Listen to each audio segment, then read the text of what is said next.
Intermediate ప్రథమ సంవత్సరంలో భాగంగా ద్రవ్యం బ్యాంకింగ్ పాఠ్యాంశం నుంచి మనం గత క్లాసులో వస్తు మార్పిడి పద్ధతి అంటే ఏంటి, దానిలో ఉన్న సమస్యలు తెలుసుకున్నాం. సో ఆ సమస్యను తొలగించడం కోసం ద్రవ్యం అనేది వాడుకలోకి వచ్చింది అనుకున్నాం. సో ఏంటి ఆ ద్రవ్యం అనే భావన ఏంటి, ద్రవ్యం అంటే ఏంటి, దాని యొక్క రకాలు ఏంటి అనేది ఇప్పుడు మనం ఈ క్లాస్లో తెలుసుకున్నాం. ద్రవ్యము, వాటి యొక్క భావనలు, ద్రవ్యం యొక్క రకాలు ఏంటి, ఎట్లా ఉన్నాయి రకాలు అనేవి ఇప్పుడు ఈ క్లాస్లో మనం తెలుసుకుందాం. దీనిలో మనకి ఎగ్జామ్ లైఫ్లో 2 మార్క్స్లో కూడా అడగచ్చు. వీటిలో ఏదన్నా ఒక కాన్సెప్ట్గా సంబంధించి ఏదైనా ఒక టైప్స్ గురించి. సో ఏంటో ఇప్పుడు తెలుసుకుందాం మనం. ద్రవ్యం అనేది ఏ ఆర్థిక వ్యవస్థలో అయినా ఒక ప్రత్యేక స్థానాన్ని కలిగి ఉందని మనం చెప్పుకోవచ్చు. ఎందుకంటే ప్రస్తుతము మన యొక్క జీవితంలో, మన రోజువారీ కార్యక్రమాల్లో ప్రజలకు కానీ లేదా ప్రభుత్వాలకు కానీ అనేక లావాదేవీలు జరగడం అనేది సమాజంలో ద్రవ్యంతోనే అవసరం ఉంది. కాబట్టి ద్రవ్యం అనేది లేకుండా, ద్రవ్య పాత్ర లేకుండా మన యొక్క సమాజాన్ని మనం ఊహించలేము. ఎందుకంటే ప్రతిదీ కూడా ద్రవ్యంతో ముడిపడి ఉంది. ఎందుకంటే వస్తు మార్పిడి పద్ధతి విధానం అనేక సమస్యలు ఉన్నాయి కాబట్టి దాని స్థానంలో ద్రవ్యం అనేది వచ్చింది. ప్రస్తుతం సమాజంలో ద్రవ్యం లేకుండా ఏ కార్యక్రమం కూడా కొనసాగదు.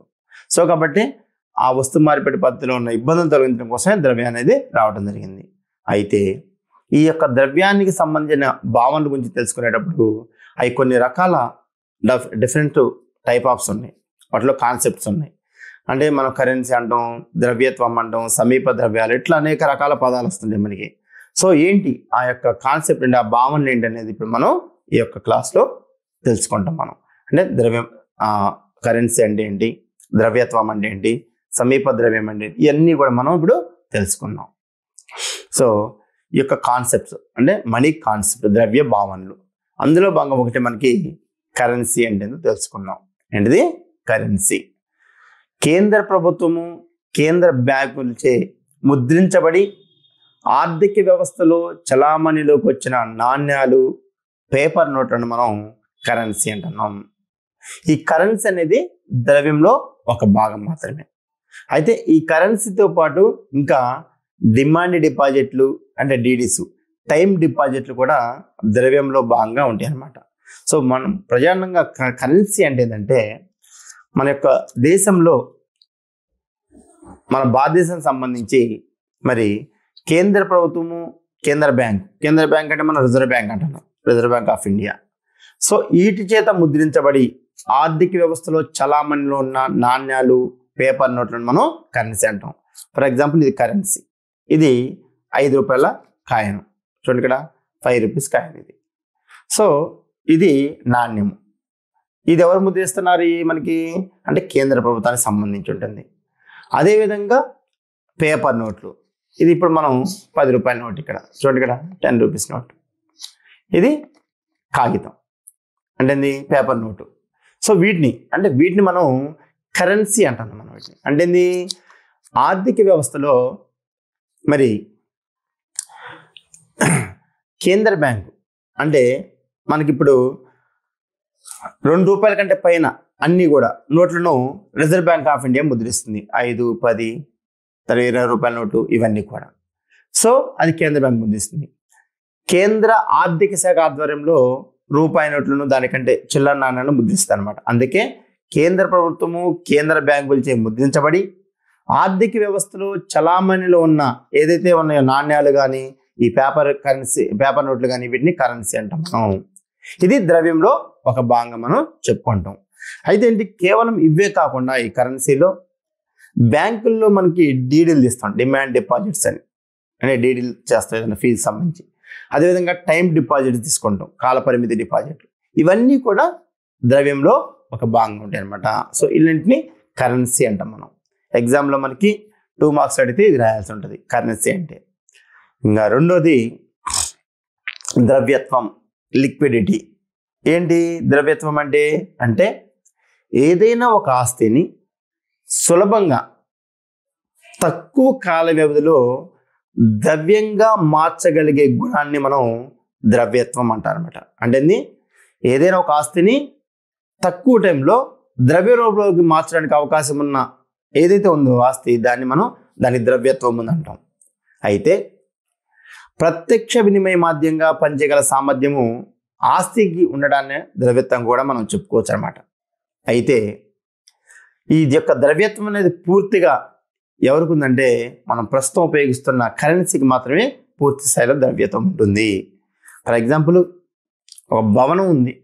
ఆ భవనాన్ని మనం చాలా తక్కువ టైంలో డబ్బుల్లోకి మార్చుకోవడానికి అవకాశం ఉండొచ్చు, ఉండకపోవచ్చు.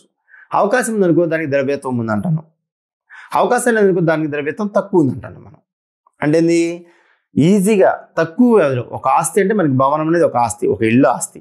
దాన్ని తక్కువ టైంలో మనం ద్రవ్యంగా మార్చగలగాలి. అంటే మన ప్రస్తుతం ఉపయోగిస్తున్న ద్రవ్యంగా మార్చాలి. మార్చుకుంటే దానికి అధిక ద్రవ్యత్వం ఉందంటాం. ఒకవేళ మార్చుకోలేకపోతే తక్కువ ద్రవ్యత్వం ఉందంటాం అనమాట. సో అట్లా అదేవిధంగా పొలాలు ఉన్నాయి, ఆస్తులు ఉంటాయి. సో వీటికి ఎక్కువ ద్రవ్యత్వం ఉంటుంది. సో ఒకసారి మనకి వస్తువులు ఉంటాయి. ఈ వస్తువులు తొందరగా ద్రవ్యంలోకి మార్చుకునే అవకాశం లేకపోవచ్చు కొన్ని రకాల వస్తువులు. ఫర్ ఎగ్జాంపుల్, ఒక వెహికల్ ఉంది, మనం కొన్నాం ఒక వెహికల్, దాన్ని అమ్ముకోవాలనుకుంటున్నాం. వెంటనే ద్రవ్యంలోకి మార్చడానికి అవకాశం ఉండకపోవచ్చు. అది ఉందనుకో ద్రవ్యత్వం ఉందంటాం మనం. కాబట్టి ఏదైనా ఒక ఆస్తిని సులభంగా అంటే దానికి చాలా ఈజీగా తక్కువ కాల వ్యవధిలో ద్రవ్యంగా మార్చుకునే అవకాశం ఏదైతే ఉంటుందో అలాంటి వస్తువులకి మనం అధిక ద్రవ్యత్వం ఉందని చెప్పేసి మనం చెప్పుకుంటున్నాము. ఏదైతే కనుక వినిమయ మాధ్యంగా ఉంటుందో అలాంటి వస్తువులకి, అంటే వినిమయ మాధ్యం ప్రత్యక్షంగా వినిమయ మాధ్యం కలిగిన వస్తువులకి ఎక్కువగా ద్రవ్యత్వం ఉండే అవకాశం ఉంటుంది. సో ఇదొక అంశం అన్నమాట. అయితే ఇతర ఆస్తులు ద్రవ్యం వల్ల ద్రవ్యత్వం కలిగి ఉండవు. ఫర్ ఎగ్జాంపుల్, ఈ ద్రవ్యం ఉంది, దీనైతే ఇంత ఈజీగా మనం మార్చుకోగలుగుతాం ఇంకొక దానిలోకి. కానీ మనం ఇతర ఆస్తులు మాత్రం త్వరగా మార్చుకునే అవకాశం ఉండదు. అంటే ప్రజల చేత వినిమయ మాధ్యంగా అంగీకరించబడవు ఒకసారి కొన్ని రకాల వస్తువులు, అందరికీ ఆమోదం ఉండవు ఆ వస్తువులు. సో కాబట్టి అధిక ద్రవ్యత్వం కలిగిన ఒకే ఒక ఆస్తి ఏంటంటే మనం ద్రవ్యంగా చెప్పుకోవచ్చు. సో ఇదొక అంశము ద్రవ్యత్వం అంటే. ఇంకా మూడో కాన్సెప్ట్ సమీప ద్రవ్యము. దాన్ని మనం ఇంగ్లీష్లో నియర్ మనీ అంటాం. ఏంటి అంటే ద్రవ్యంగా గుర్తింపబడినటువంటి ఆస్తులను అతి తక్కువ కాలంలో సులభంగా ద్రవ్యంగా మార్చుకునే వీలుంటే దానికి అధిక ద్రవ్యత్వం గల ఆస్తులను మనం సమీప ద్రవ్యంగా భావిస్తాము. ఏంటి అంటే ద్రవ్యంగా గుర్తించబడ ఉండకూడదు. ద్రవ్యంగా అంటే కరెన్సీగా గుర్తించబడినటువంటి ఆస్తులు తక్కువ కాలంలో సులభంగా మన ద్రవ్యాన్ని మార్చుకునే అవకాశం ఉండాలి. అలాంటి వాటికి మనం సమీప ద్రవ్యం అంటాం. ఎగ్జాంపుల్, ఇప్పుడు వాణిజ్య బ్యాంకులో పొదుపు డిపాజిట్లు, టైం డిపాజిట్ అంటే ఏం చేస్తున్నాం, మన బ్యాంకులో కొంత అమౌంట్ దాచుకునే అవకాశం ఉంటుంది. సేవింగ్ డిపాజిట్స్ అంటాం మనం. అంటే పొదుపు అంటే ఒక 1000 రూపాయలు వేసేసి పొదుపు చేసిన డిపాజిట్ చేసిన మనకి ఒక పేపర్ ఇస్తారు మనం పొదుపు చేస్తున్నందుకు. అదేవిధంగా కాల పరిమితి డిపాజిట్లు, ఒక 10,000 వేసిన మనం ఆ 10,000కి బ్యాంకులో వేస్తే అమౌంట్ మనకు ఒక డిపాజిట్ రూపంలో ఒక బాండ్ ఇస్తాడు, అది మనకి దగ్గర ఉంటుంది. సో అదేవిధంగా పోస్ట్ ఆఫీసులో వేసే పొదుపు డిపాజిట్లు కానీ బాండ్లు కానీ, అదేవిధంగా జాయింట్ స్టాక్ కంపెనీలు కానీ, అదేవిధంగా జీవిత బీమా సంస్థ యొక్క పాలసీలు ఉంటాయి కదా నగదు, అవి బ్యాంకు అంగీకరించినవి, అదేవిధంగా చెక్కులు, ఇవన్నీ కూడా సమీప ద్రవ్యానికి ఉదాహరణ. అంటే ఫర్ ఎగ్జాంపుల్, జీవిత బీమా పాలసీ ఉంది, మనం కడుతున్నాం, కట్టేటప్పుడు దాన్ని నగదుగా మార్చుకోవాలి. అంటే ఏం చేస్తాం, మనం వెంటనే ఆ బాండ్ని తీసుకెళ్ళి ఆ యొక్క బీమా సంస్థలో మనం దాన్ని తాకట్టు పెట్టి మనం డబ్బులు తీసుకుంటాం. అంటే అది ద్రవ్యం కాదు ఆ బాండ్ అనేది, కానీ దానికి విలువ ఉంది. అంటే ద్రవ్యంతో సమానంగా పనిచేస్తుంది, ఎందుకంటే ఆ బాండ్ పెట్టి మనం ద్రవ్యాన్ని తీసుకుంటాం, దాన్ని సమీప ద్రవ్యం అంటాను. అదేవిధంగా చెక్కులు ఉంటాయి. ఈ చెక్కు ఉందనుకో, ఫర్ ఎగ్జాంపుల్, ఒక ఖాతాదారుడు ఒక 10,000 ఇవ్వాల్సి ఒక వ్యక్తికి చెక్కు రాసింది, 10,000 పెట్టి 10,000 చెక్కు రాసిచ్చింది సంతకం పెట్టి. సో ఆ చెక్కు ద్రవ్యం కాదు, కానీ ఆ చెక్కుని బ్యాంకు తీసుకుపోతే ఏమొస్తుంది, ద్రవ్యం ఇచ్చేస్తాడు. అంటే ద్రవ్యంతో సమానంగా పరిగణించబడుతుంది. సో వాటిని మనం సమీప ద్రవ్యం అంటాం. కానీ ద్రవ్యం కాదు, కానీ తక్కువ కాలంలో సులభంగా మార్చుకునే అవకాశం ఉన్న వస్తువులు ఏదైతే ఉన్నాయో, అధిక ద్రవ్యత్వం కలిగిన వస్తువులు, వాటిని మనం సమీప ద్రవ్యం అంటాం. ఇప్పుడు చెక్ అనేదాన్ని మనం చేస్తున్నాం, ఒక వ్యక్తి ఇస్తే బ్యాంకులోకి పోతే వెంటనే మనకు వస్తుంది, అంటే ఇది తొందరగా మార్చుకుంటున్నాం మనం. కానీ అది ద్రవ్యం కాదు, కానీ దాన్ని ద్రవ్య రూపంలోకి ఈజీగా మార్చుకుంటున్నాం.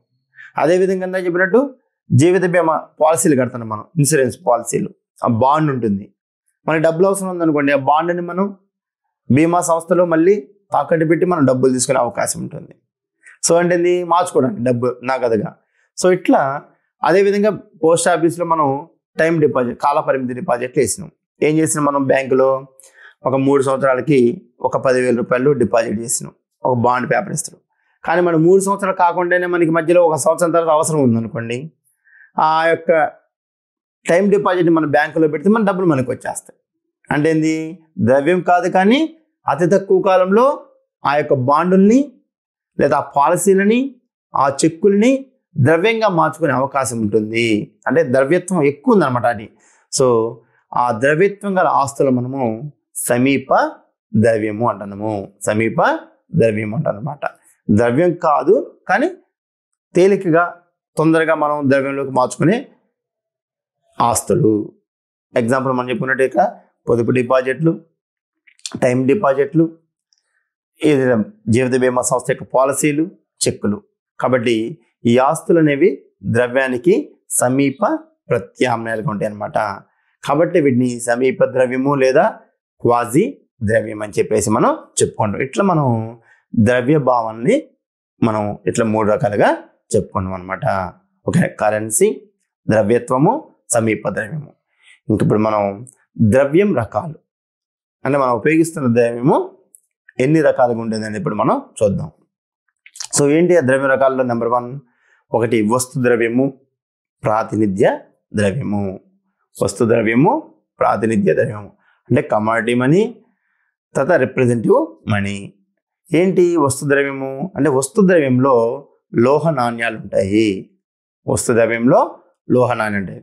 అంటే ఈ వస్తు ద్రవ్యము అంతర్గత విలువకు సమానంగా దాని యొక్క ముఖ విలువ ఉంటుంది. కాబట్టి ఇది పూర్తి ప్రమాణ ద్రవ్యంగా పిలువబడుతుంది. పూర్తి ప్రమాణ ద్రవ్యంగా అంటే వస్తు ద్రవ్యం అంటే ఏంటి ఇక్కడ చెప్తున్నా అంటే, ఒక ద్రవ్యానికి 2 విలువలు ఉంటాయి. ఒకటి అంతర్గత విలువ, రెండోది బహిర్గత విలువ. అంతర్గత విలువ, బహిర్గత విలువ. అంటే బహిర్గత విలువని మనం ముఖ విలువ అంటాను, దాని ముఖ విలువ అంటాను. ఇది పూర్తి ప్రమాణ ద్రవ్యంగా పిలువబడుతుంది. ఎగ్జాంపుల్, పూర్వకాలంలో బంగారు నాణ్యాలు ఉన్నాయి. ఆ బంగారు నాణ్యాలు ఏంటంటే, ఒక 10 అణాలకి, మన ఎగ్జామ్ మీకు అర్థం కావడం కోసం 10 రూపాయలకి సమానమై ఉందనుకోండి, దాని మీద ముఖ విలువ అంటే బహిర్గత విలువ లేదా ముఖ విలువ 10 రూపీస్ అలా వేసింది అనుకోండి, దాని యొక్క అంతర్గత విలువ కూడా 10 రూపాయలకి సమానమైన విలువ ఉంటుంది. అంటే బంగార నాణ్యాలని ఏర్పాటు చేసి దాని మీద 10 రూపాయలు వేశారు, కానీ ఆ బంగారాన్ని మనకు కరిగించే కన్నా మనకి 10 రూపాయలు వస్తాయి అనమాట. అంటే ఇది ఇంటర్నల్ వాల్యూ, అది అంతర్గత విలువ. దాని మీద ముఖాన మీద 10 రూపాయలు వేసి ఉంటే దాని దేశపేటలు ఇచ్చినా 10 రూపాయలు వస్తే, మనం దాన్ని కరిగించినా కానీ దాని యొక్క ఆ గోల్డ్ విలువ 10 రూపాయలకు సమానంగా ఉంటుంది అనమాట. సో వాటిని వస్తు ద్రవ్యం అంటాం మనం. అంటే దాని అంతర్గత విలువకి దాని యొక్క ముఖ విలువ సమానంగా ఉంటుంది. సో అలాంటి వాటిని మనం వస్తు ద్రవ్యము అని చెప్పేసి చెప్పుకుంటాం. ఇంకా రెండోది ప్రాతినిధ్య ద్రవ్యము. ప్రాతినిధ్య ద్రవ్యంలో నాణ్యాలు మరియు కాగిత ద్రవ్యాలు ఉంటాయి. ప్రాతినిధ్య ద్రవ్యంలో కాగితాలు మనం చెప్పుకున్నట్టు ఇందాక ఈ నోట్స్ ఉంటాయి, అదేవిధంగా ఈ కాయిన్స్ ఉంటాయి. ఇవి ప్రాతినిధ్య ద్రవ్యము. ఇందులో వీటి యొక్క ముఖ విలువ దాని అంతర్గత విలువ కంటే ఎక్కువగా ఉంటుంది. దాని అంతర్గత విలువ కంటే ఎక్కువ ఉంటుంది ముఖ విలువ. ఇందా చెప్పిన మనం ముఖ విలువ అంటే ఇక్కడ చూడండి, ఇక్కడ 5 రూపీస్ అని వేసి ఉంది మనకి. ఇక్కడ మీకు కనిపిస్తుందో లేదు సరే, చూడండి 5 రూపీస్ అంటే 5 రూపాయలు. ఇది అంటే దీని ముఖాన దీని మీద 5 రూపాయలని రాసింది. అదేవిధంగా ఈ నోట్ ఉంది. ఇప్పుడు ఫర్ ఎగ్జాంపుల్ ఈ నోట్ ఎంత ఉంది? 10 రూపీస్. అంటే దీని ముఖాన అంటే 10 రూపాయలు ఉంది 10 రూపీస్ అనేది. ఓకేనా, చూడండి జాగ్రత్తగా, 10 రూపాయలు. అంటే దీని యొక్క ముఖ విలువ 10 రూపాయలు, కానీ దీని అంతర్గత విలువ 10 రూపాయలు చేస్తుందా? అంటే ఈ యొక్క నోటు నేను కంప్లీట్గా నలిగిపోయి పూర్తి స్థాయిలో ముక్కలైంది అనుకోండి, ఫర్ ఎగ్జాంపుల్ నెంబర్ లేకుండా 10 రూపాయలకి విలువ ఇస్తారా? అంటే దీనికి సమానమైన వస్తువులు వస్తాయి మనకి? రావు. అదేవిధంగా ఈ 5 రూపీస్ కాయిన్ ఉంది, ఈ 5 రూపాయల కాయిన్, ఇది ఒకవేళ బాగా మొత్తం దీన్ని మనం ఒకప్పుడు రైలు పట్టాల కింద లేకపోతే ఏదైనా పడి నలిగిపోయి మొత్తం ఖరాబ్ అయింది అనుకోండి, ఇది మొత్తం నెంబర్ లేకుండా మొత్తం ఒక వెడల్పుగా అయిపోయింది అనుకోండి, ఈ 5 రూపాయలతో సమానమైన తీసుకొద్దాన్ని సమానమైన వస్తువులు వస్తాయి మనకి రావు. అంటే దీని ముఖ విలువేమో ఎక్కువ ఉంటుంది 5 రూపాయలు, దీన్ని మాత్రం కరిగిస్తే మాత్రం మనకి 5 రూపాయలు వస్తాయా రావు. అంటే ఇది ప్రాతినిధ్యం వహిస్తుంది, అంటే ఆ 5 రూపాయలకి సంబంధించిన ప్రాతినిధ్యాన్ని వహిస్తుంది అంతే. అంటే దీని ముఖ విలువేమో ఎక్కువ ఉంటుంది, అంతర్గత విలువ తక్కువ ఉంటుంది. అంటే అంతర్గత విలువ కంటే ముఖ విలువ ఎక్కువగా ఉంటుంది. అంటే ఆ 5 రూపాయలనే నెంబర్కి ప్రాతినిధ్యం వహిస్తుంది కరెన్సీకి. కాబట్టి ప్రాతినిధ్య ద్రవ్యంలో మనం చెప్పుకున్న నాణ్యాలు, కాగిత ద్రవ్యం ఉంటాయి. ఈ ప్రాతినిధ్య ద్రవ్యం యొక్క ముఖ విలువ ఎక్కువగా ఉంటుంది. ముఖ విలువ అంటే దీని మీద 5 అనేసి నెంబరు, ముఖ విలువ 5 రూపాయలు. అంతర్గత విలువ దీన్ని కరిగిస్తే మనకి కంప్లీట్గా 5 రూపాయలు వస్తాయా రావు. సో కాబట్టి దీని అంతర్గత విలువ తక్కువ ఉంటుంది, ముఖ విలువ ఎక్కువ ఉంటుంది. ఇలాంటి ద్రవ్యాన్ని మనం ప్రాతినిధ్య ద్రవ్యము అంటారు. ప్రాతినిధ్య ద్రవ్యము. వస్తు ద్రవ్యంలో అంటే పూర్వకాలపటి బంగారు నాణ్యాలు మనకి వస్తు ద్రవ్యం కిందకి వస్తాయి. అంటే 10 రూపాయలు దాని మీద ముఖ విలువ వేస్తుంటే, ఆ బంగారు నాణ్యం మీద 10 రూపాయలు వేస్తుంటే దాదాపు 10 రూపాయలకి సమానమైన విలువ కలిగి ఉంటుంది ఆ యొక్క నాణ్యం అనేది. సో అవి పూర్వకాలంలో ఉన్న బంగారు నాణ్యాలు, వెండి నాణ్యాలు అలాంటివి అన్నమాట. సో ఇది ఒక ద్రవ్యము, వస్తు ద్రవ్యము, ప్రాతినిధ్య ద్రవ్యము. ఇంకా ఓకేనా. ప్రాతినిధ్యం అంటే ముఖ విలువేమో ఎక్కువ ఉంటుంది, అంతర్గత విలువ తక్కువ ఉంటుంది. ఓకేనా. అంతర్గత విలువ అంటే దీని ఇంటర్నల్ వాల్యూ. సో కాబట్టి ఈ నెంబర్ ఇవన్నీ చింపితే మనం, లేకపోతే ఈ నెంబర్లో పోయినా కానీ పనిచేయదు ఇంకా 10 రూపాయల కింద. సో ఇదొకటి. ఇంకా రెండోది చట్టబద్ధ ద్రవ్యము, లీగల్ టెండర్ మనీ, ఐచ్ఛిక ద్రవ్యం, ఆప్షనల్ మనీ. ఏంటి చట్టబద్ధ ద్రవ్యం అంటే చట్టబద్ధత ఆధారంగా ద్రవ్యం అనేది 2 రకాలుగా ఉంటుంది. అంటే ఈ చట్టబద్ధ ద్రవ్యము ఐచ్ఛిక ద్రవ్యంగా కూడా విభజించబడింది. ఎట్లా అంటే చట్టబద్ధ ద్రవ్యం ఏంటంటే వివిధ వస్తు సేవలను మనం కొనుగోలు చేసినప్పుడు కేంద్ర బ్యాంకు కానీ, ఇందాక చెప్పుకున్న రిజర్వ్ బ్యాంక్ ఆఫ్ ఇండియా కానీ, లేదా ప్రభుత్వం కానీ అంటే ఆర్థిక శాఖ కానీ జారీ చేయబడి చట్టం ప్రకారం అందరూ అంగీకరించబడే ద్రవ్యాన్ని మనం చట్టబద్ధమైన ద్రవ్యం అంటారు. ఇందాక చెప్పినప్పుడు ఇది చట్టబద్ధమైన ద్రవ్యం. ఇదేంటిది చట్టబద్ధమైన ద్రవ్యం. ఎందుకని దీన్ని రిజర్వ్ బ్యాంక్ ఆఫ్ ఇండియా జారీ చేసింది. దీన్ని మొత్తం అందరూ అంగీకరిస్తారు దీన్ని. అంటే చట్ట ప్రకారము అందరూ అంగీకరించే ద్రవ్యము. ఈ 10 రూపాయలు తీసుకుపోతే నేను తీసుకోను, దీనికి సంబంధించిన వస్తువులు ఇవ్వను అంటానికి ఎవరికి కూడా అధికారం లేదు. ఎందుకంటే ఇది రిజర్వ్ బ్యాంక్ ఆఫ్ ఇండియా ప్రభుత్వం యొక్క ఆమోదంతో తయారు చేయబడింది. కాబట్టి దీన్ని అందరూ కూడా ఆమోదిస్తారు, ఎందుకంటే చట్టబద్ధమైనది కాబట్టి. సో దీన్ని చట్టబద్ధమైన ద్రవ్యం అంటారు. ఇది కూడా అంతే, 5 రూపీస్. కాబట్టి ఈ 2 చట్టబద్ధమైన ద్రవ్యము. అంటే అనేక రకాల వస్తువులను కొనుగోలు చేయడానికి ఇవి ఉపయోగపడతాయి అన్నమాట. సో కాబట్టి ఇదొకటి. సో దీన్ని ఎవరు కూడా మేము తీసుకోవడానికి వీల్లేదు, కంపల్సరీ తీసుకోవాలి అనమాట. అంటే ఇది చట్టబద్ధంగా ఇది తయారు చేయబడింది కాబట్టి. సో కాబట్టి ఇలాంటి ద్రవ్యాన్ని మనం చట్టబద్ధమైన ద్రవ్యం అంటారు. అంటే వివిధ వస్తు సేవల కొనుగోళ్లకు ప్రభుత్వము, కేంద్ర బ్యాంకు జారీ చేయబడి చట్టం ప్రకారం అందరూ అంగీకరించే ద్రవ్యాన్ని మనం చట్టబద్ధమైన ద్రవ్యం అంటారు. సో ఇదొకటి మనం చెప్పుకున్న ప్రస్తుత కరెన్సీ. ఇంకా ఐచ్ఛిక ద్రవ్యం అంటే ఏంటంటే వాణిజ్య బ్యాంకులు సృష్టించే డ్రాఫ్టులు, చెక్కులు మొదలగు వాటిని మనం ఐచ్ఛిక ద్రవ్యంగా అంటారు. అంటే అవి పరపతిని సృష్టిస్తాయి అంతే. ఫర్ ఎగ్జాంపుల్ ఐచ్ఛిక అంటే తప్పనిసరిగా వాటిని ఆమోదించాలనే ఇది లేదు.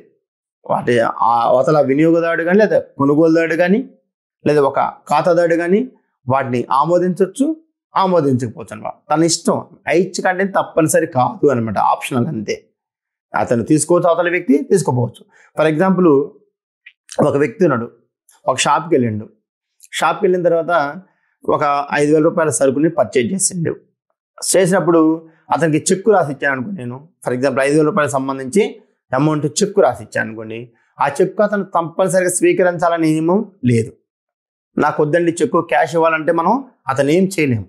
అంటే ఇది ఐచ్ఛికం. అది ఆ యొక్క అవతలి వ్యక్తి తీసుకునే ఇష్టాన్ని బట్టి ఉంటుంది అనమాట. అదే కనుక 5,000 రూపాయలు నేను డబ్బులు ఇచ్చాను అనుకోండి, వద్దంటానికి అవకాశం లేదట. అందుకే చట్టబద్ధమైనది. సో కాబట్టి ఈ వాణిజ్య బ్యాంకులు సృష్టించే డ్రాఫ్ట్లు కానీ చెక్కులు కానీ ఇవన్నిటిని ఐచ్ఛిక ద్రవ్యం అంటారు. అంటే అవతలి వ్యక్తి తప్పనిసరిగా ఆ చెక్కుల్ని లేదా ఆ డ్రాఫ్టుల్ని ఆమోదించాల్సిన అవసరము లేదు. అతని ఇష్టం మీద ఆధారపడి ఉంటుంది. ఆప్షనల్ అనేది ఇదనమాట. సో అది అట్లా అని చెప్పేసి అవి చెల్లవా అంటే చెల్లతాయి. చెక్కు తీసుకుపోతే బ్యాంకు వస్తాయి, బ్యాంకు తీసుకుపోతే డబ్బులు వస్తాయి. కానీ అవతల వ్యక్తి బట్టి ఉంటుందన్నమాట అది. కాబట్టి ఈ యొక్క వాణిజ్య బ్యాంకులు సృష్టించే డ్రాఫ్ట్లు చెక్కులు ఇవి ఐచ్ఛిక ద్రవ్యంగా పిలుస్తాం. ఇవి కూడా పరపతి సృష్టిస్తాయి అన్నమాట. సో ఇదొకటి. కాబట్టి ఒకటి గుర్తుపెట్టుకోండి. ఇంకా మూడోది లోహ ద్రవ్యము, కాగితపు ద్రవ్యము. ఏంటి లోహ ద్రవ్యం అంటే? ఇందా చెప్పినట్టు బంగారము, వెండి, రాగి, నికెల్, స్టీల్ మొన్న లోహాలతో నాణ్యాలుగా తయారు చేయబడ్డ వాటిని మనము లోహ నాణ్యాలు అంటాం. లోహ నాణ్యాలు అంటాం. సో ఈ లోహ నాణ్యాలు 2 రకాలు మళ్ళీ. ఏంటి? ఒకటి ప్రామాణిక నాణ్యాలు, పూర్తి ప్రమాణం గల నాణ్యాలు. రెండోది చిల్లర లేదా చిల్లర నాణ్యాలు లేదా చిల్లర ద్రవ్యము. అంటే లోహ ద్రవ్యం ఇందా చెప్పిన మనం ఈ 5 రూపాయల బిళ్ళలు, 2 రూపాయల బిళ్ళలు ఉన్నాయి. ఇవేంటి? లోహ నాణ్యాల కిందకు వస్తాయి. వీటిని మనం నికెల్ లేదా కానీ స్టీల్ వాటితో తయారు చేయబడి ఉంటుంది ఇది. కాదు కొన్ని పూర్వకాలంలో బంగారం, వెండి నాణ్యాలతో తయారు చేసి ఉంటారు. నాణ్యాలు తయారు చేసి మనం చదువుకున్న గుప్తుల కాలంలో స్వర్ణయుగం బంగారు నాణ్యాలు ఉన్నాయి వాళ్ళ యొక్క కాలంలో. లేదా మౌర్య కాలం వెండి నాణ్యాలు అమల్లో చెప్పుకుంటాం మనం. అంటే వాళ్ళ కాలంలో పూర్వంలో రాజుల కాలంలో బంగారు నాణ్యాలు, వెండి నాణ్యాలు అనేవి చలామణిలో ఉండేవి అనమాట. సో కానీ బంగారు నాణ్యాలు అని ఇందాక చెప్పుకున్నాం మనం. ఈ యొక్క లోహ ద్రవ్యం అనేది 2 రకాలుగా ఉండేది. అంటే ప్రామాణిక ద్రవ్యము లేదా పూర్తి ప్రమాణం గల ద్రవ్యము. రెండోది చిల్లర ద్రవ్యము లేదా చిల్లర నాణ్యాలు. ఇప్పుడు ప్రామాణిక ద్రవ్యం అంటే ఏం చెప్పుకున్నాం మనం? దాని యొక్క ముఖ విలువ అంటే బహిర్గత విలువ, అంతర్గత విలువ ఒకే రకంగా ఉంటాయి. వాటిని ప్రామాణిక ద్రవ్యం అంటాం మనం. వాటిని వస్తు ద్రవ్యం అన్నాం, వాటిని ప్రామాణిక ద్రవ్యం కూడా అంటాం. ఏంటి అంటే ఫర్ ఎగ్జాంపుల్ పూర్వం బంగారు నాణ్యాలు చెప్పుకున్నాం మనం. అంటే దాని యొక్క అంతర్గత విలువ, దాని ముఖ విలువ సమానంగా ఉంటుంది ప్రామాణిక నాణ్యం. 10 రూపాయల బంగారు నాణ్యం ఉంటే దాని మీద 10 రూపాయలు వేసింది, ముఖ విలువ 10 రూపాయలు అని ఉంది. అంటే ఆ 10 రూపాయలు విలువ చేస్తుంది. దాన్ని కరిగించినప్పటికీ 10 రూపాయలు వస్తాయి మనం అమ్ముకున్నా కానీ. ఇది డబ్బు రూపంలో కాకుండా బంగారు రూపంలో అమ్ముకున్నా 10 రూపాయలు వస్తాయి. వాటిని ప్రామాణిక నాణ్యాలు అంటాం. దాన్ని మనం ఇందాక వస్తు ద్రవ్యం అని చెప్పాను. రెండోది చిల్లర ద్రవ్యము లేదా చిల్లర నాణ్యాలు. ఈ ఫర్ ఎగ్జాంపుల్ ఇది ఉంది నాణ్యం, ఇది కూడా నాణ్యమే. దీని మీద ఏం చెప్పుకున్నాం మనం? ముఖ విలువ 5 రూపాయలు ఉంది. కానీ ముఖ విలువ ఇంటర్నల్ వాల్యూ, అంతర్గత విలువ ఏముంటుంది?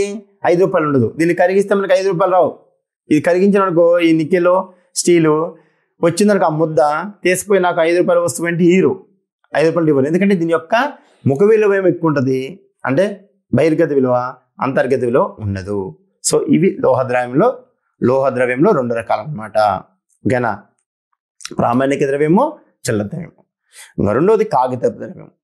అంటే కాగితపు ద్రవ్యము కాగితంతో రూపొందించబడుతుంది. ఇందా చెప్పుకున్నట్టు మనం ఇది కాగితపు ద్రవ్యము. సో ఇది కాగితపు ద్రవ్యము. మనకి చూడండి ఇక్కడ 10 రూపీస్, ఇది కాగితపు ద్రవ్యం. అంటే మన దేశంలో 2000 నోట్లు ఉంది. ఇప్పుడు 500 నోటు, 200 రూపాయల నోటు, 100 రూపాయలు, 50, 20, 10 రూపాయలు ఇవన్నీ కాగితంపై ముద్రిస్తారు. కాబట్టి కాగితపు ద్రవ్యం అంటే కాగితపు ద్రవ్యము కాగితంతో తయారు చేయబడుతుంది. ఇది చట్టబద్ధమైన ద్రవ్యము. దీన్ని చట్టబద్ధమైన ద్రవ్యం కూడా అంటున్నాం మనం. లీగల్ టెండర్ మనీ అంటున్నాం. ప్రస్తుతం మన దేశంలో కేంద్ర ప్రభుత్వము, కేంద్ర బ్యాంకులు జారీ చేసిన నోట్స్ ఏదైతున్నాయో మనకి అవి కాగిత ద్రవ్యంగా చెప్పుకోవడం జరుగుతుంది. సో ఇది ఒక అంశము. కాబట్టి లోహ ద్రవ్యము, కాగిత ద్రవ్యము. ఇంకా 4వది ప్రామాణిక ద్రవ్యము, చిల్లర ద్రవ్యము. ఇందాక చెప్పాను నేను. ప్రామాణిక ద్రవ్యం అంటే దాని యొక్క ముఖ విలువ దాని అంతర్గత విలువకు సమానంగా ఉంటుంది. ఇందాక చెప్పుకున్నట్టు మనం బంగారు నాణ్యాలు అనుకోండి, అది 10 రూపాయల విలువ అనుకోండి, దాని ముఖ విలువ 10 రూపాయలు వేస్తుంటే అంతర్గత విలువ దాన్ని కరిగించినప్పుడు కూడా 10 రూపాయలు వస్తుంది అనమాట. ఓకేనా? సో అలాంటి ద్రవ్యాన్ని మనం ప్రామాణిక ద్రవ్యము, స్టాండర్డ్ మనీ అంటాం అనమాట. కాబట్టి ప్రామాణిక ద్రవ్యం అనేది ఇప్పుడు లేదు, ప్రజెంట్, పూర్వకాలంలో ఉన్నది. ఓకేనా? కాబట్టి దాని యొక్క ముఖ విలువ అంతర్గత విలువకు సమానంగా ఉంటుంది. అది ప్రామాణిక ద్రవ్యము. ఇక చిల్లర ద్రవ్యం అంటే ముఖ విలువ దాని అంతర్గత విలువ కంటే అధికంగా ఉంటుంది. దాని యొక్క బాహిర్గత విలువ అంటే దాని ముఖం మీద ఉన్న విలువ కంటే దాని యొక్క ఇంటర్నల్ వాల్యూ తక్కువ ఉంటుంది అనమాట. లేదా దాని యొక్క అంతర్గత విలువ కంటే దాని యొక్క ముఖ విలువ ఎక్కువ ఉంటుంది. ఫర్ ఎగ్జాంపుల్ ఇప్పుడు మనం ఉందా చెప్పుకున్నాం, రూపాయి నాణ్యాలు, 2 రూపాయల నాణ్యాలు, 5 రూపాయల నాణ్యాలు. ఫర్ ఎగ్జాంపుల్ వీటిది ఉంది, ఇది చిల్లర ద్రవ్యము. దీని మీద 5 రూపీస్ అని వేసింది. చూడండి ఇక్కడ 5 రూపాయలని వేసింది, లేదా 2 రూపాయల బిళ్ళలు ఉన్నాయి. వీటి యొక్క ముఖాన 5 రూపాయలు ఉంది, 2 రూపాయలు ఉంది, రూపాయి ఉంటాయి. కానీ వీటిని ఇంటర్నల్ వాల్యూ అంతర్గతంగా దాన్ని కరిగిస్తే ఆ 5 రూపాయలు విలువ రాదు. సో కాబట్టి ఇలాంటి వాటిని మనం చిల్లర ద్రవ్యము, చిల్లర నాణ్యాలు అని చెప్పేసి మనం చెప్పుకోవచ్చు. టోకెన్ మనీ అంటూ ఇంగ్లీష్లో. ఇంకా లాస్ట్ వన్ పరపతి ద్రవ్యము. ఏంటి పరపతి ద్రవ్యం? Credit money. ఇవి బ్యాంకులు సృష్టిస్తాయి ప్రధానంగా. వీటిని బ్యాంకు ద్రవ్యం అని కూడా అంటాం. అంటే ఇవి వాణిజ్య బ్యాంకులు సృష్టించే పరపతి. వీటి డిమాండ్ ఆధారంగా తిరిగి చెల్లించాల్సి ఉంటుంది. వాణిజ్య బ్యాంకులోని డిమాండ్ డిపాజిట్లను చెక్కుల ద్వారా ఒక వ్యక్తి నుంచి మరొకరికి బదిలీ చేసే అవకాశం ఉంటుంది. పరపతి సృష్టి అంటారు. పరపతి ద్రవ్యము అంటే బ్యాంకులో ఒక వ్యక్తి, సింపుల్గా చెప్పాలంటే బ్యాంకులో ఒక ఖాతాదారుడు 10,000 రూపాయలు వేస్తే అకౌంట్లో ఆ 10,000 రూపాయల అకౌంట్లో అతనికి చూపిస్తాయి. పరపతి ద్రవ్యంలో చూపించినప్పుడు ఏ అనే వ్యక్తి 10,000 వేసిండు బ్యాంకులో. అయితే బి అనే వ్యక్తికి మళ్ళీ ఒక 10,000 అవసరం ఉందనుకుందాం. అప్పుడు బ్యాంక్ ఏం చేస్తుంది, ఏ అనే వ్యక్తి వేసిన 10,000 రూపాయలని బి అనే వ్యక్తి ఖాతాలో 10,000 వేస్తాయి. 10,000 వేయడం జరుగుతుంది. సో అతను తీసుకుంటాడు, ఆ 10,000 బి అనే వ్యక్తి తీసుకుంటాడు. ఈ బి అనే వ్యక్తి ఎవరికి ఇచ్చిండు? సి అనే వ్యక్తికి ఇచ్చిండు. ఒకవేళ 10,000 రూపాయలు ఇవ్వాల్సి. అతను ఏం చేసిండు, తన ఖాతాలో మళ్ళీ బ్యాంక్ వచ్చి ఒక 8,000 రూపాయలు వేసిండు అనుకోండి అతని ఖాతాలో. అప్పుడు బ్యాంకు యొక్క బుక్కుల్లో ఏ వేసిన 10,000 రూపాయలు కనిపిస్తాయి, బికి ఇచ్చిన అప్పు 10,000 కనిపిస్తాయి, మళ్ళీ సికి ఇచ్చిన ఆ సి వేసుకున్న 8,000 అంటే 28,000 రూపాయలు బ్యాంక్ అకౌంట్లో కనిపిస్తాయి మనకి. కానీ యాక్చువల్గా నిజంగా 28,000 రూపాయలు అనే అకౌంట్లో లేవు. అంటే ఈ 10,000 3 రకాలుగా మారినాయి. వీటిని సృష్టించడం, పరపతిని సృష్టించడం అంటారు. అంటే 10,000 రూపాయలు అనేది 28,000గా సృష్టించబడింది. చెక్కుల రూపంలోనో లేదా డిపాజిట్ రూపంలో ఉంటుంది అనమాట. సో కాబట్టి ఇట్లా బ్యాంకులు సృష్టించే పరపతిని మనం పరపతి ద్రవ్యము అంటాము. ఇట్లా మనం ద్రవ్య భావనల్ని, ద్రవ్యం యొక్క రకాలను మనం తెలుసుకోగలుగుతున్నాము. అయితే ప్రస్తుత కాలంలో ప్రామాణిక ద్రవ్యం అనేది మనకు కనిపించదు. అది పూర్వకాలంలో రాజుల పరిపాలనా కాలంలో మాత్రమే వస్తు ద్రవ్యము, ప్రామాణిక ద్రవ్యం అనేది ఉండేది. ప్రస్తుత ద్రవ్యం మనకి ఏంటంటే కరెన్సీ మరియు నాణ్యాలు. ఇవి చిల్లర ద్రవ్యంగా మనం చెప్పుకోవడం జరుగుతుంది అనమాట. సో ఇట్లా మనకి ద్రవ్యము, వాటి యొక్క భావన, వాటి యొక్క రకాలను మనం అర్థం చేసుకోవచ్చు. ఇది ఎగ్జామ్ ఆఫీలో మనకి 5 మార్క్స్ అడగవచ్చు, లేదా ఇందులో ఏదన్నా ఒకదాన్ని ప్రామాణిక ద్రవ్యం అంటే ఏంటి అనేది 2 మార్క్స్ అడగవచ్చు. ఓకేనా? సో లేదా కాగితపు ద్రవ్యం అంటే ఏంటి, లీగల్ టెండర్ మనీ అంటే ఏంటి, ఇట్లా అడిగే అవకాశం ఉంటుంది. సో కాబట్టి చాలా జాగ్రత్తగా గమనించండి వీటి యొక్క తేడాలు. ఓకే, ఇట్లా మనం ద్రవ్యము, వాటి యొక్క భావన రకాలని తెలుసుకోవచ్చు అనమాట. Okay, thank you. ఇంటర్మీడియట్ ప్రథమ సంవత్సరంలో భాగంగా ద్రవ్యము, బ్యాంకింగ్, ద్రవ్యోల్బణం అనే పాఠ్యాంశం నుంచి మనం వస్తు మార్పిడి పద్ధతి అంటే ఏంటో మనం తెలుసుకుందాం. సో అంటే ద్రవ్యం అనేది చలామణిలోకి రాకపోవడము, మరి వస్తు మార్పిడి పద్ధతి అమల్లో ఉండేదన్నమాట. సో ఇందులో అనేక సమస్యలు ఉండటం వల్ల ఆ సమస్యను తొలగించడం కోసం మనకి ద్రవ్యం అనేది చలామణిలోకి రావడం జరిగిందనమాట. సో కాబట్టి ఏంది అలా వస్తు మార్పిడి పద్ధతి అంటే ఏంటి, దానిలో ఉన్న ఇబ్బందులు ఏంటి అనేది మనం ఇప్పుడు తెలుసుకుందాం. సో వస్తు మార్పిడి పద్ధతి అనేది అంటే ఒక వస్తువునిచ్చి, అంటే ద్రవ్యం అనేది చలామణిలోకి రాకపోవడము ఈ యొక్క వస్తు మార్పిడి పద్ధతి అనేది అమల్లో ఉంది. అంటే ఏంది వస్తు మార్పిడి అంటే ఒక వస్తువును బదులు మరొక వస్తువును మారకం చేసుకోవడం. అంటే ఏ అనే వ్యక్తి బి అనే వ్యక్తి ఉన్నప్పుడు ఏ అనే వ్యక్తి తన దగ్గర ఉన్న వస్తువులను బి అనే వ్యక్తికి ఇచ్చి, బి అనే వ్యక్తి దగ్గర ఉన్న వస్తువులను ఏ అనే వ్యక్తి తీసుకోవడం అనేది జరిగేది అనమాట. అంటే ఒక వస్తువుకు బదులు మరొక వస్తువుని మారకం చేసుకోవడమే. అంటే వస్తువులతో వస్తువులు కొనడాన్ని మనం వస్తు మార్పిడి పద్ధతి అని చెప్పడం జరుగుతుంది అనమాట. మనకి ఎగ్జామ్లో 2 మార్క్స్ అడిగితే ఇది రాయాల్సి మనం. అయితే ఇక్కడ ఇది ఎలాంటిది? ఎగ్జాంపుల్ అక్కడ మనం చెప్పాం. అంటే వరిని పండించే వ్యక్తి ఒక వస్త్రాలు చేసే వ్యక్తికి తన యొక్క వరిని అంటే వడ్లుని ఇచ్చి తన దగ్గర ఉన్న వస్త్రాన్ని పొందటం అనమాట. సో ఇది వస్తు మార్పిడి. అంటే తన దగ్గర ఉన్న వస్తువును వేరే వ్యక్తికి ఇచ్చి తనకు అవసరమైన ఆ వ్యక్తి దగ్గర నుంచి తీసుకోవడం. సో ఇది వస్తు మార్పిడి పద్ధతి.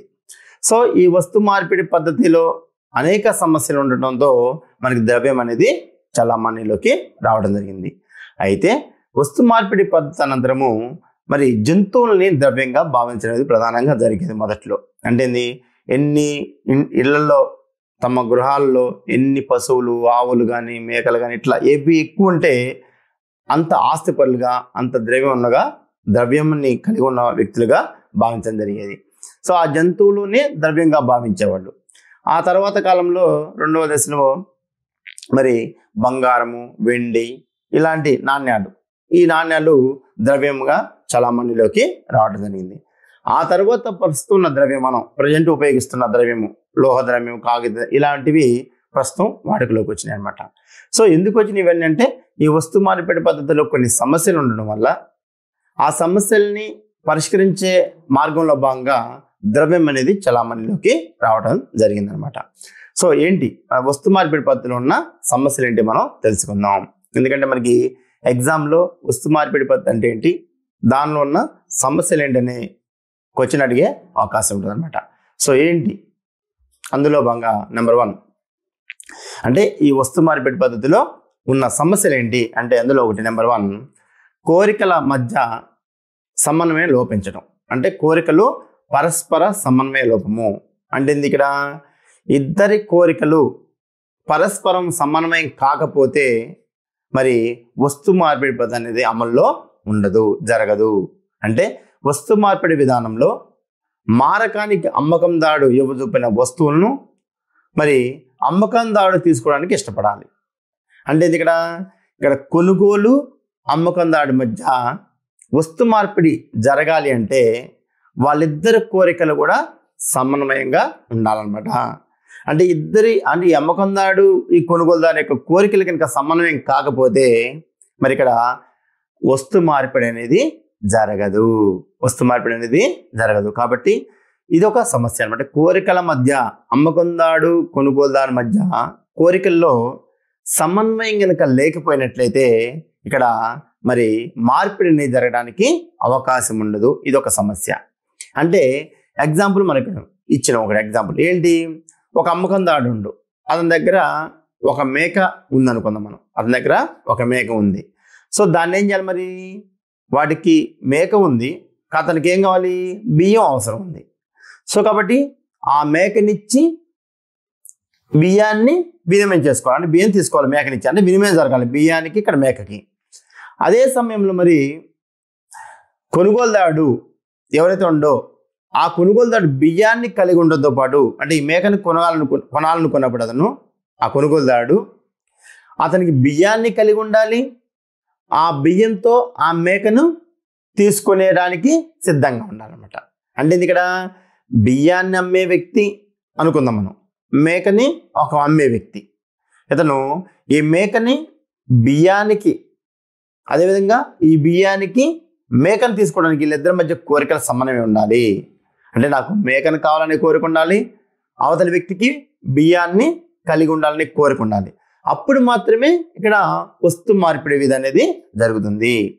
ఒకవేళ నా దగ్గర మేక ఉంది, నాకు బియ్యం కావాలి, అవతలి వ్యక్తికి మరి మేక అవసరం లేదు, అప్పుడు మార్పిడి జరిగిద్దా? అతనికి బియ్యానికి వస్తాయా? మేక కలిగిన వ్యక్తికి రావు.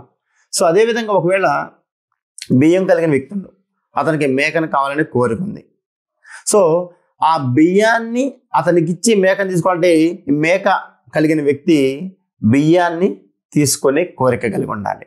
అంటే వీరిద్దరి మధ్యలో ఏ ఒక్కరికి కూడా బియ్యం అవసరం లేకపోయినా, మేక అవసరం లేకపోయినా, ఇద్దరి మధ్య మార్పిడి అనేది జరుగుతుందా? జరగదు. అంటే ఇక్కడ వస్తు మార్పిడి పద్ధతిలో మరి వస్తువునిచ్చి మరొక వస్తువుని తీసుకోవాల్సిన అవసరం ఉంటుంది. కాబట్టి ఒక వస్తువునిచ్చి మరొక వస్తువుని మార్పిడి చేసుకునే అవకాశం ఉంది. కాబట్టి ఇక్కడ ఈ పద్ధతిలో అలాంటి సందర్భంలో ఈ ఇద్దరు వ్యక్తుల యొక్క కోరికలు సమన్వయం జరిగితేనే వస్తు మార్పిడి పద్ధతి సాధ్యమవుతుంది. ఒకవేళ ఈ ఇద్దరి మధ్య కోరికలు కనుక సమన్వయం లేకపోతే, ఈ కోరిక రెండు సమానం కాకపోతే అక్కడ వస్తు మార్పిడి పద్ధతి అనేది జరగదు. సో ఇదొక సమస్య. ఇంకా రెండో సమస్య, విలువను నిల్వ చేయడంలో ఇబ్బంది. ఏంటి విలువను? ఏ విలువ? వస్తువు విలువను నిల్వ చేయడంలో ఇబ్బంది జరుగుతుంది. అంటే మనం ఉపయోగించే వస్తువులు లేదా ఉత్పత్తి చేసే వస్తువులు మనం రెండు రకాలుగా చెప్పుకున్నాం. కొన్ని రకాల వస్తువులు నశ్వర వస్తువులు ఉంటాయి, అంటే ఇవి కొద్ది కాలానికే నశించిపోతాయి. కొన్ని ఏమో నాణ్యత కలిగిన వస్తువులు ఉంటాయి. అయితే నశ్వర వస్తువుల విషయంలో ఏదైతే కొద్ది కాలానికే వాటి యొక్క విలువను కోల్పోయే వస్తువులు అయితే ఉంటాయో, నశించిపోయే వస్తువులు ఉంటాయో, అలాంటి వస్తువుల విలువను మనం సహజ రూపంలో నిల్వ చేయడానికి అవకాశం లేదు వస్తు మార్పిడి పద్ధతిలో.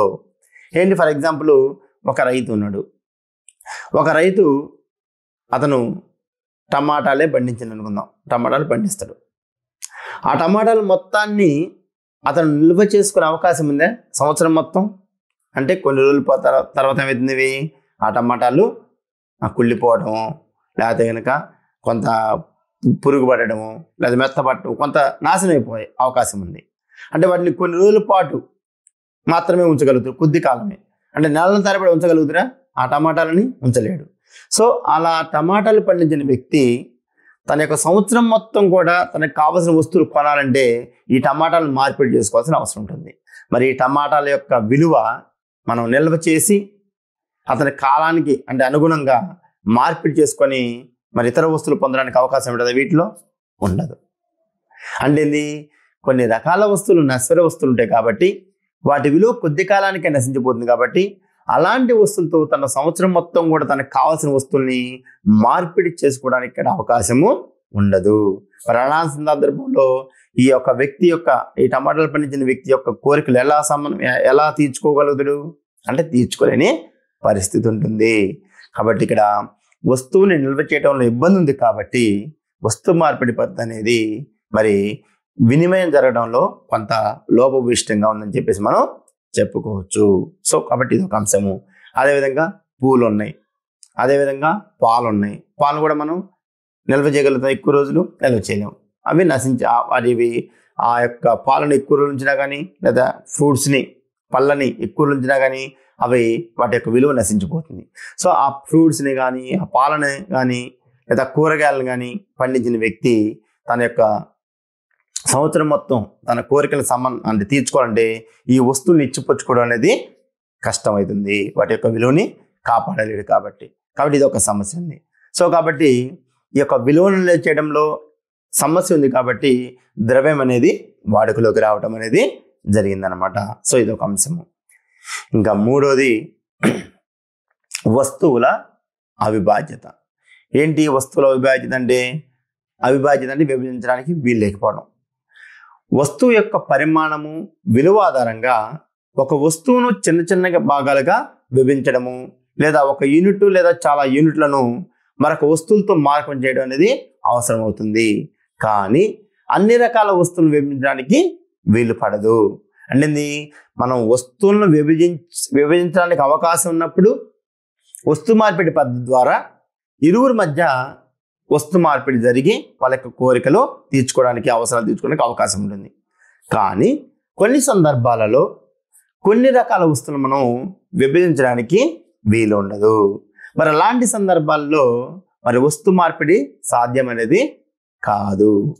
ఎగ్జాంపుల్, మనం ఒక వ్యక్తి మేకలు ఉన్నాయి అనుకుందాం. ఇందాక చెప్పుకున్నట్టు ఒక మేకలు ఉన్నాయి.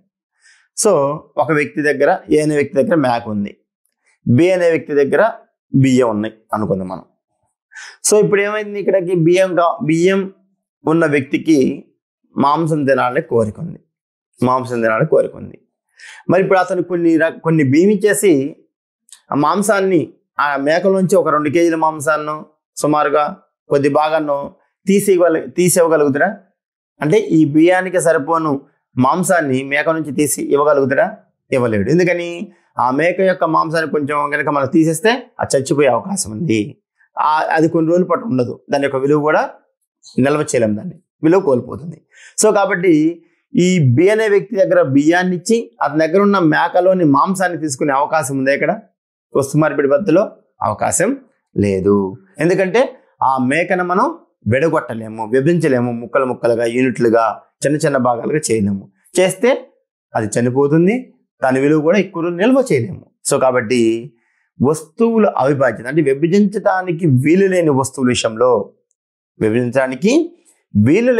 విషయంలో మరి వస్తు మార్పిడి పద్ధతి అనేది సాధ్యమవుతుందా?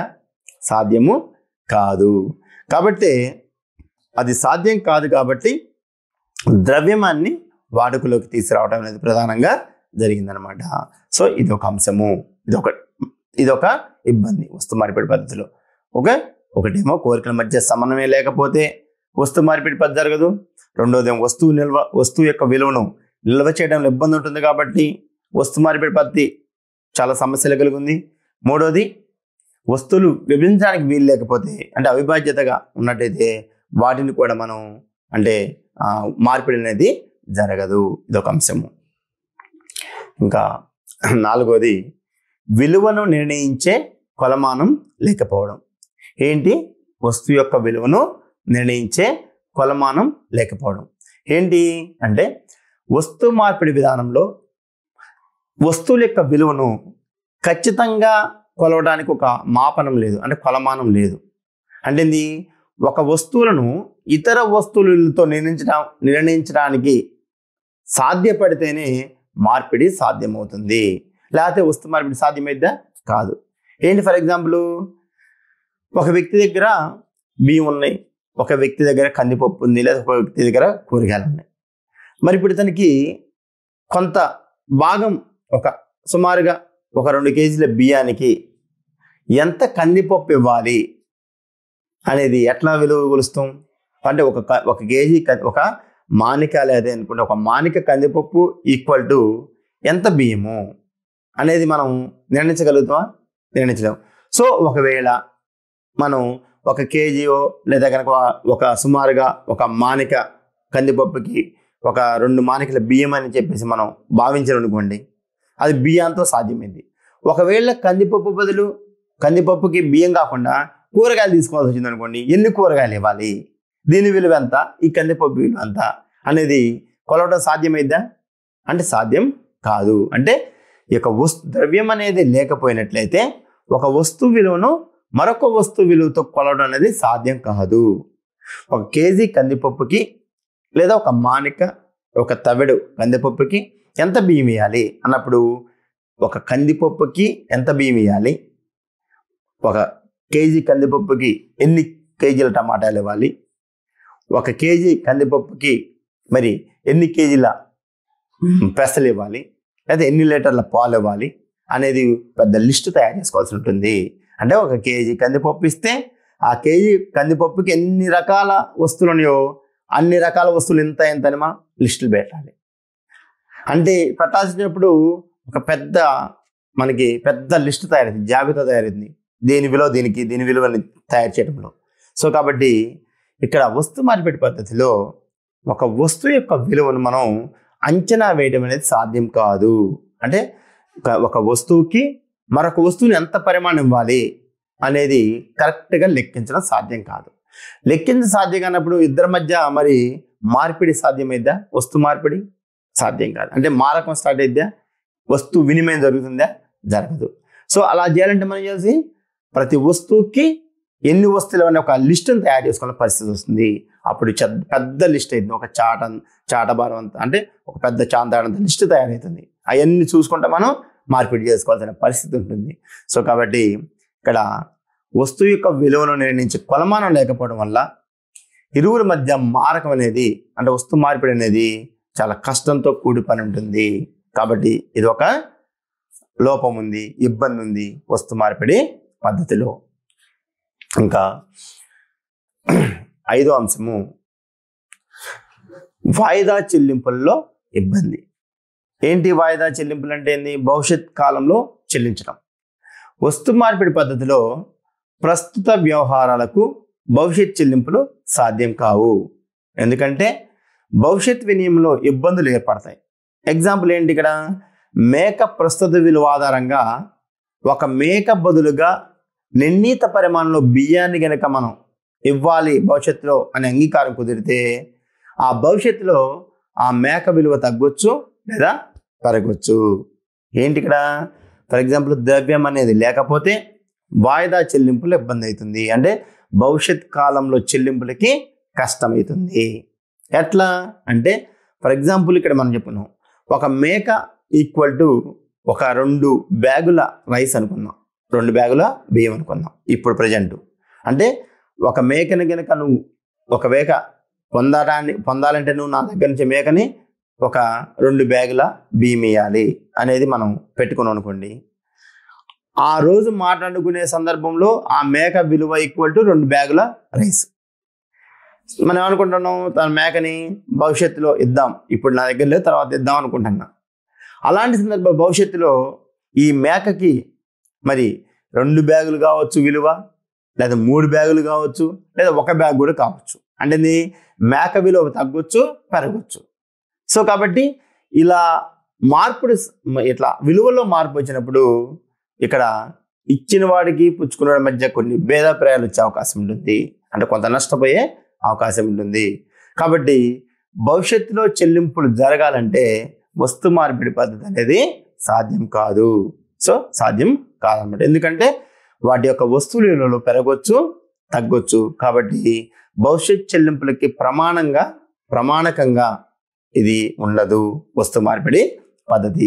కాబట్టి ఇక్కడ వస్తు మార్పిడి పద్ధతిలో ఇలాంటి సమస్యలు ఉన్నాయి. అంటే కోరికల మధ్య సమన్వయం జరగాలి, ఒక వ్యక్తికి మరొక వ్యక్తి మధ్య కోరికలు కలవాలి. వస్తు మార్పిడి పద్ధతి జరగాలంటే, అంటే వస్తువు బదులు వస్తువు తీసుకోవాలంటే, అదేవిధంగా వస్తువు యొక్క విలువను మనం నిల్వ చేయలేము.